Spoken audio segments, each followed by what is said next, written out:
Highest score chase చేసి గెలిచారు Indian team, Indian women. దాంట్లో ప్రముఖమైన పాత్ర పోషించింది జెమిమా రాడ్రిక్స్. ప్రభునందు విశ్వాసం ఉంచిన వ్యక్తి, సెంచరీ పైగా చేసింది. ఇండియాని, భారతదేశాన్ని విజయ తీరాలకు చేర్చి ఫైనల్కు చేరింది భారతదేశ మహిళల టీం, క్రికెట్ టీం. జెమిమాని అడిగారు, ఏం చెప్తావు, నువ్వే కదా గెలిపించావంటే, యేసు ప్రభు ద్వారానే ఈ విజయం సాధ్యమైందని ఫస్ట్ స్టేట్మెంట్ అదే ఇచ్చింది. ప్రపంచమంతా ఆమె మాటలు చూస్తున్న పరిస్థితిలో it is because of Jesus.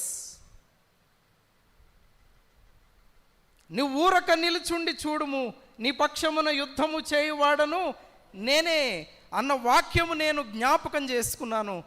దేవుని ద్వారానే ఈ జయము సాధ్యమైందని చెప్పింది. దేవునికి విధేయత చూపి దేవుని నామమును నీవు ఘనపరిస్తే అదే మన జీవితాలకు ఆశీర్వాదం. దేవుని నామమును ఘనపరిచే వారముగా ఉండాలి. దేవునికి మహిమను తీసుకొని వచ్చే వారముగా మనం ఉండాలి. హైయెస్ట్